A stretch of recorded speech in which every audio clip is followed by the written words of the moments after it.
How can you be scared of Lil Uzi? Look at how he stands. The homie has so much feminine energy. Uzi follows Rich into I like Lil Uzi though. Don't get me wrong. Pushes Rich up against the counter.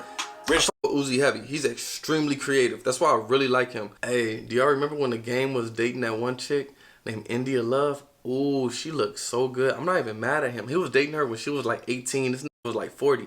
I'm not even mad. I do the same thing. She looked beautiful, bro. India Love? When I get famous, I'm about to be fucking all of these beautiful women, bro. I'm gonna keep it a stat. When I get famous, I'm gonna be India Love, nigga. All these Instagram thoughts, nigga. I'm gonna be fucking all of them, cuz. Watch. I swear, nigga. I swear. She wanna swim, hold your breath, we're diving in. She takes talk, they hit her dance. Run my wave, and you bends. No fridge, they're dead. I left her on red, yeah. Louis V back now. It's good. Dark Knight Gang in this thing. Gang. This is the last video for today, bro. If you guys already watched my other two videos, you already know what's up. You already know I'm gone, cuz the Molly kicked in. Yeah, I'm on the Molly right now, man. So we gonna watch this. Listen, man, don't judge me, bro. We all live life differently. I only do hardcore drugs maybe like 2 or 3 times a year. Don't worry. I'm not addicted or nothing crazy like that. The only reason why I'm doing my reactions while I'm on a Molly is because I'm not going to sleep probably. It's already midnight. I'm probably not going to be able to sleep till like 4 a.m.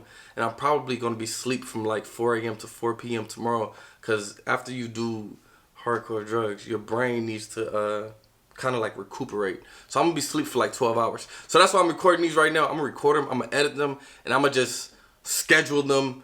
So by the time y'all watching these, bro, I'm asleep. I'm recovering. Anyway, this video right here is from Hip Hop Daily. I like your channel, cuz. This one right here is titled Rappers versus Rappers Fights. Oh, shit. This is about to be fire. Y'all requested it. Don't trip. You know, I got y'all. The Game, Waka, Flocka, Rich the Kid, Lil Uzi. Lil Uzi was getting in fights. That nigga like 5'3". This nigga ain't fighting no rapper. Anyway, I'm ready to hop on into this, man. We gonna see what's up. Everybody have a great weekend. Listen, like I said, man, I mean, even if you judge me, it's fine. I get judged all the time. I ain't tripping, cuz I'm living my life. I love my life. You feel me? Yes, I'm on a Molly right now. I'm chilling. We about to see these rappers fight. Let's go. The rap game can get wild. From shootouts to fist fights, you never know what you're going to have to deal with when you out in public as a rapper. Sometimes the drama is over street beef, and sometimes it's between 2 feuding rappers. Here's a look at some of the craziest rapper fights that have gone down in the past few years. Rich the Kid Game versus Fody Glock. Jason Taylor, better known as The Game, is a rapper from Compton, California. Yeah. He was one of the biggest West Coast artists to emerge in the early 2000s, and overall has had a pretty successful career that included Billboard hits, used to really like The plenty Game. of beat. The Game was at one point a member of G Unit. Hey, do y'all remember when The Game was dating that one chick named India Love? Ooh, she looked so good. I'm not even mad at him. He was dating her when she was like 18. This nigga was like 40. I'm not even mad. I do the same thing. She looked beautiful, bro. India Love? However, nigga, when I get famous, I'm about to be fucking all of these beautiful women, bro. I'm gonna keep it a stat. When I get famous, I'm gonna be India Love, nigga. All these Instagram thoughts, nigga. I'm gonna be fucking all of them, cuz. Watch. I swear, nigga. I swear. All right, let's keep going. He was placed into the group by Dr. Dre, not by his founding members 50 Cent, Tony Yayo, and Lloyd Banks. Game and 50 ended up fighting over the direction of the group, which led to one of the most notable beefs in the history of hip-hop. Ironically, I remember that beef stemmed from Game's refusal to beef with other rappers. 50 demanded that all the members of his crew inherit as many feuds with other rappers, which was half the rap game at the time. The Game was cool with dissing some of the low-hanging fruit like Ja Rule and Joe Budden, but when it came to legends like Nas and Jadakiss, he had to draw the line. Yeah. 50's demands for absolute loyalty led him and the Game to butt heads, which eventually escalated to an all-out war. Game and 50 Cent never actually got to the point of physical violence. However, Game did get into it with the lesser-known G-Unit affiliate named Fody Glock. Fody Glock is a rapper from Colton, California. His manager also managed a legendary rap duo, Mobb Deep, who was signed to G-Unit Records at the time. Fody Glock eventually signed to Mobb Deep's imprint, Infamous Records, under the G-Unit imprint. Despite being from the West Coast, Fody Glock was riding for 50 in the East Coast. Unlike the Game, Fody Glock was more than willing to take on some of 50's beef, which included the one with the Game himself. Both artists exchanged disses on records in an interview. When until one day in 2012 when the game and his crew caught 40 Glock outside a mansion in Hollywood. Oh, the fight was captured on camera, and in the video, the game clearly has the upper hand. The game beat this nigga ass? Oh, he looks scared. You shook. Oh yeah, he just shook. He ain't won it. He was shook off top. Let's go. Let's come on the field. You was talking like 40 Glock wants. Yeah, he ain't even won it already. You could tell he was shook. When the game was approaching him, he was backing up. He was already shook. Oh, but after talking all that shit, it's tough to just back down. The game ends up throwing some serious punches and chasing 40 down the street, and eventually, he escapes.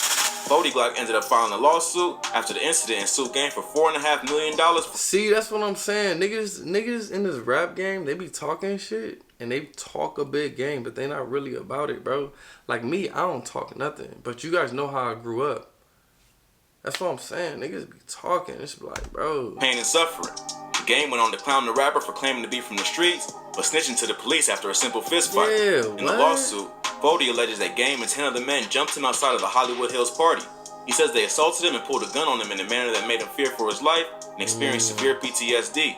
The judge did not find his claim credible and only awarded him $3,000 for being assaulted. Oh, if you think about it, the game probably was with his homies. So that's why the dude didn't want to fight him. Because just think, if the dude fought the game, obviously all the homies that the game was with is going to jump in. The game didn't miss out on a chance to clown the rapper on Instagram while in court, trashing him for bringing the beef to court, despite claiming to be a super crip. The two continued to send shots at one another for years. However, it's hard for 40 Glock to continue to act hard after he got his ass beat and made a failed attempt to bring the fight to court. So the game took the W on that one. The game wasn't the only industry rapper to get into a public fight with another artist on camera.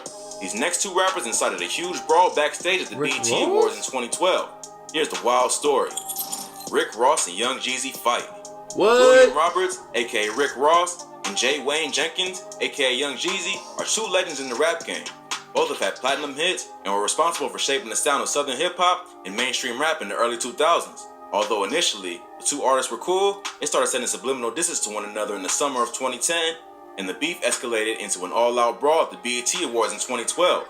The beef stems from a track that Rick Ross released in 2010 called BMF, Blowing Money Fast, on his Albert Anastasia EP. The song was a reference to the Black Mafia family, a drug trafficking and money laundering ring that was led by the street legend Big Meech. BMF was indicted by the DEA back in 2005, and both Meech and his brother were sentenced to 30 years in prison. Before the charge, BMF dabbled in the entertainment industry and was known for promoting artists like Young Jeezy. Jeezy was close to Big Meech and has referenced his association with the BMF organization many times. So when Rick Ross claimed association with BMF, Jeezy felt disrespected because Ross was never part of the crew's inner circle. He responded with a remix of Blowing Money Fast called Death Before Dishonor, a track that featured Big Meech himself. Despite the disses, both artists claimed there were no issues and that it was simply for competition. However, things were certainly tense. The situation escalated after an interview was released with Young Jeezy, where he walks around the streets of Miami yelling, "Where your favorite rapper at?" Nigga, you got 500 people with you, nigga. You got 500 people with you. You ain't gonna step out. Look at all the niggas you got around you. Although they don't mention Ross by name, the hustling rapper was the only Florida-based artist. Hey, that's the homie, Nate Robinson. Me and Nate Robinson both go to the same chick to get our hair done. The homie cool. He was getting his hair and I was waiting and we were just chopping it up the whole time. Listen, man, when you in LA, you do run across celebrities sometimes. I'm not gonna lie. Nate Robinson hella cool though. And then after she finished his hair, she started doing my hair. He still stayed and we were just chopping it up. He was hella Jeezy cool. was allegedly beefing with at the time. Both rappers continued to claim in interviews that there were no real issues, and the media was blowing everything out of proportion. He was laughing at me. I'm not gonna lie though. He was like, "Man, why you trying to do this whole rock star shit, nigga?" He was like, "I already tell you got tattoos and shit. You trying to be a whole rock star, nigga. Why you doing that?" Like he was clowning me. We were just clowning and laughing. However, that was before the 2012 BET Awards. He's not even that short. He like 5'9". I was barely taller than him. And all hell broke loose. According to sources who saw it go down, the confrontation escalated from arguing to shoving to an all-out brawl. TMZ captured the whole thing. However, it's tough to make out exactly what's going on because the hallway is full of people. Rick Ross can be seen shirtless and being escorted away by security, so you know something crazy must have popped off. After that incident, the beef never got violent again. Allegedly, T.I. stepped in to create peace between the two camps. Ross and Jeezy officially squashed their beef in 2014 with the track War Ready for Ross's album Mastermind. Two That's have since good, claimed they man. never had any real issues. That's good. It was just the media and the haters that fueled the fire and made their beef into something it wasn't. Well, I'm Their glad egos they ended up getting squashed in the that way, shit. and the confrontation was blown out of proportion. That's cool. If you thought that beef was crazy, this next rapper got sucker punched by one of his former proteges during a charity event at a bowling alley. What? Yup. Here's what happened. Waka Flocka. Joaquin Malfers, aka Waka Flocka Flame, is a trap rapper from Atlanta, best known for hits like Hard in the Paint and No Let's Do It on his album Flockavelli. Waka, along with producers like Lex Luger and the 808 Mafia crew, defined the sound of trap music in the early 2000s, and Flockavelli is considered a classic of that era.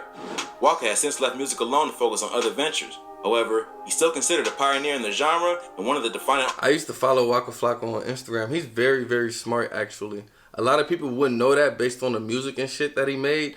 But I remember I watched this interview from him, and he was just saying, like, yeah, he made that music. He likes that type of music to turn up and shit. But he was just like, I'm not a lyricist. And it reminded me of me, because I'm not a lyricist. I'm just an artist. You know what I'm saying? I know how to put my emotions and the vibe into a song. But when it comes to lyrics, I'm not a lyricist at all. And he was saying that too. He was just like, yeah, I know how to put the emotion and shit into the song.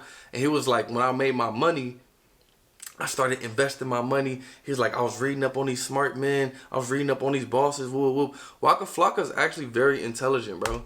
That's of the early 2000s. These rappers, you guys only look at their persona.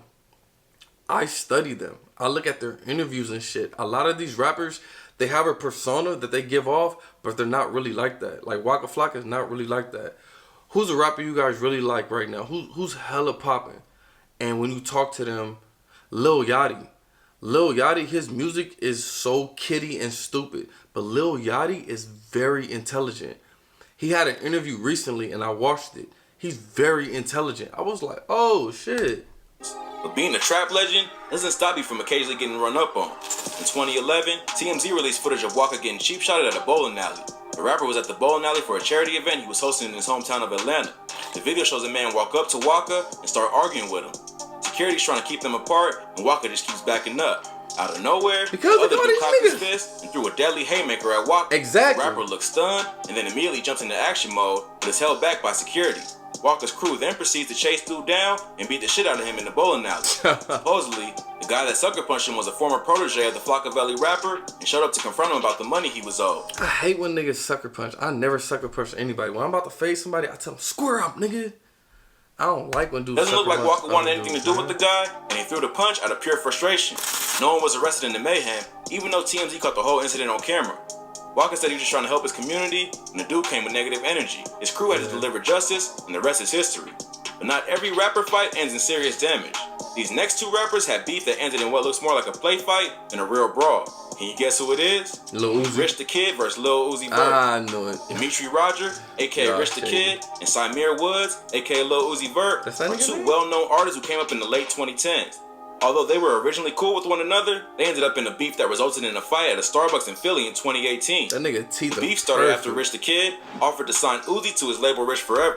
Why is his name Rich the Kid? That nigga older than me. He like a year older than me. Uzi declined the offer and instead signed with DJ Drama's Generation Now imprint. Despite all his success, Uzi has had issues with his label and has been vocal on social media about the drama. In January 2018, Uzi warned his fan not to sign to a rapper or a DJ because it'll hurt their career. Rich the Kid responded by saying that he should have signed to Rich Forever, and Uzi fired back by saying he was never going to sign for 20 raps, indicating that Rich only offered him $20,000 to sign to the label. Yeah, I wasn't do that shit either. Rich did a radio appearance where he claimed that he and Uzi had personal issues. Uzi then responded to one of the weirdest disses of all time.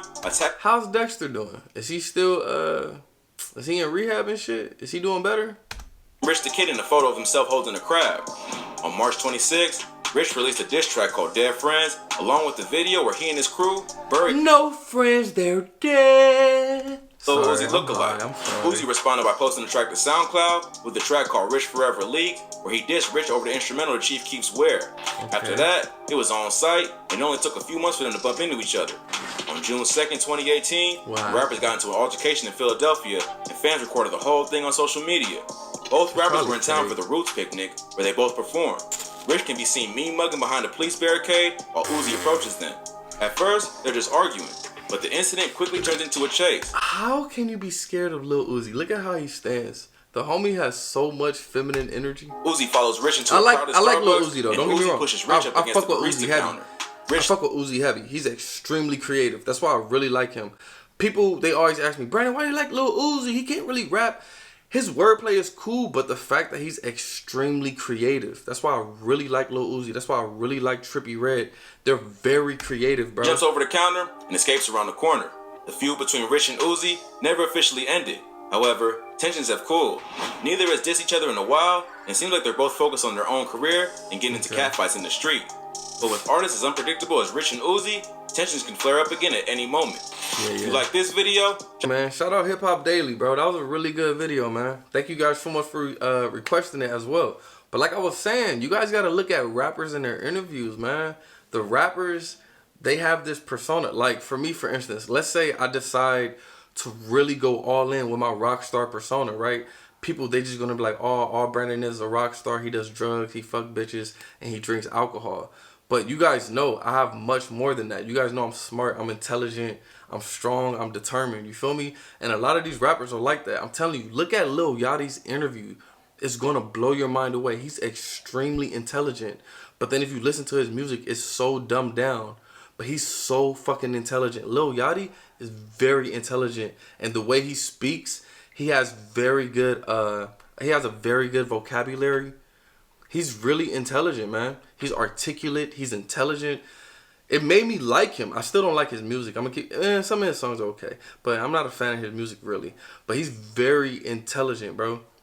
But like I was saying about Lil Uzi, yes, I'm a Lil Uzi fan, not because of his raps, nigga. It's because of his creativity on all his songs. Like, listen to EXO Tour Life, nigga. That song is so creative.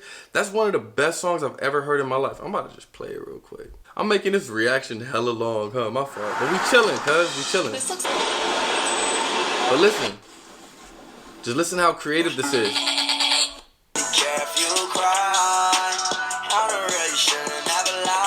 You hear how creative that is? I didn't want your hair.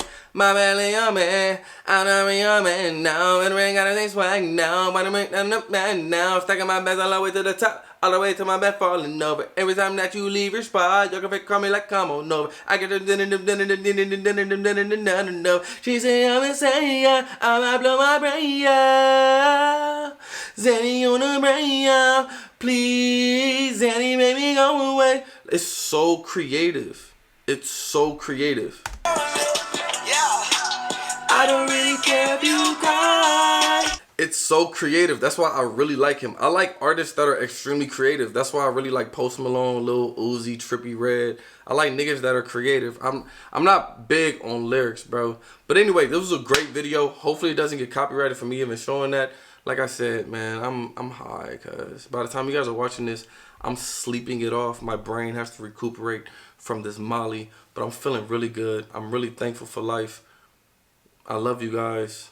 Everybody that rocks with me, everybody that watches my videos, everybody that just fucks with me heavy, bro. I really appreciate it. Like, this was my dream, bro.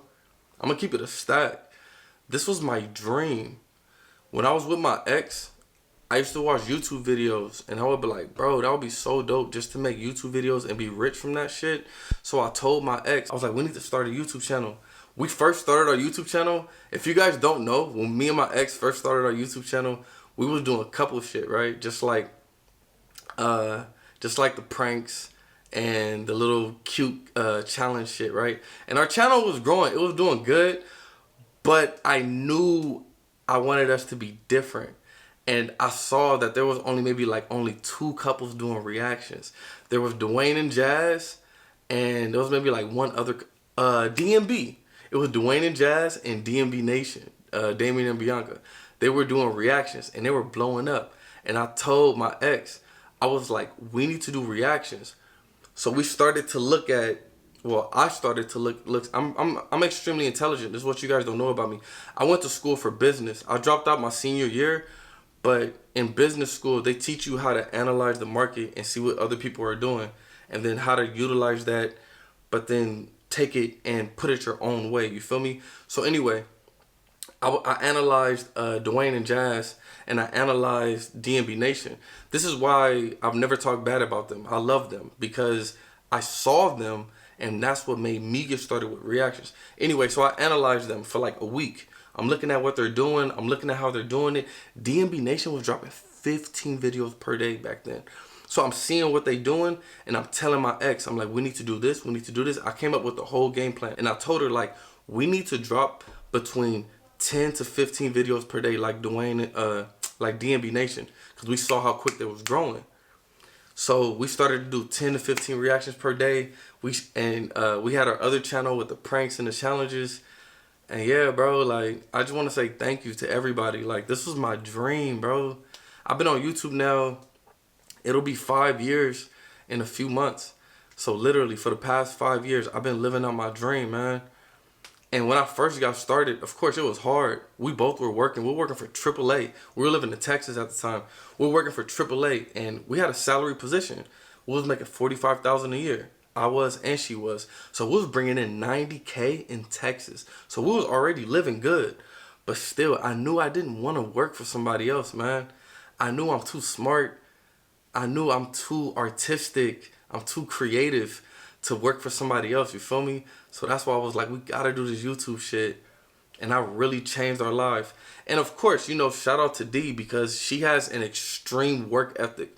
One thing that I love about Dee, and I always respect about her, she has an extreme work ethic, bro. So when I told her, like, we need to do 10 to 15 per day, after working an 8-hour shift, we would come home, sit in front of the camera, record videos. I would edit half, she would edit half. And I'm not even gonna lie, of course I couldn't do it without her. Me and her, we did that shit together, cuz that's why she'll always have love for me, and that's why I always have love for her. We really set the foundation. So even like when we broke up, we already had that fucking foundation. We had 2 channels that had 300K. I took one, she took one, you feel me? But like, we did that shit, cuz. We did that shit. And I'm always gonna have love for her. She has an extreme work ethic. I never check on her YouTube channel. I never look. But you guys tell me she has more subscribers than me. So that's crazy. And I'm sure she getting hella views. And I'm making money. So I'm sure she's making even more money than me. So I just want to say shout out to Dee, man. You know I got nothing but respect for you. Like, even though we didn't work out, nigga, you already know what's up. Like, me and you, we work hard. We're both smart. We're both analytical. And at the same time, we're both fucking creative, and we know how to achieve our goals and dreams. And that's how she is too. So I'll always fucking respect that about her. A lot of you guys always be like, Brandon, when y'all gonna get back together? I don't think we'll ever get back together, because I'm not the type of man that she needs to be with, and she's not the type of woman I need to be with. But we needed each other when we were younger for this to happen. And it's crazy, when me and her, when we were breaking up, we went to go see a a psychic. We went to go see a psychic when we were breaking up. Because you guys know she's not religious either. So we went to go see a psychic, and the psychic told us, like, you guys have been together in every lifetime. Swear to God, this is what the psychic told us. The psychic was like, you guys always have been together. You guys always helped each other in every single lifetime. And look at this lifetime. We helped each other. I'm going to tell you guys a secret. I have her tatted on me. This tattoo on my arm, right here, the little letters, that's in Swahili. That's her name. And she has my name tatted on her too, on her back. We have each other's names tatted on us. She didn't want me to tell anybody that because she feels embarrassed about that.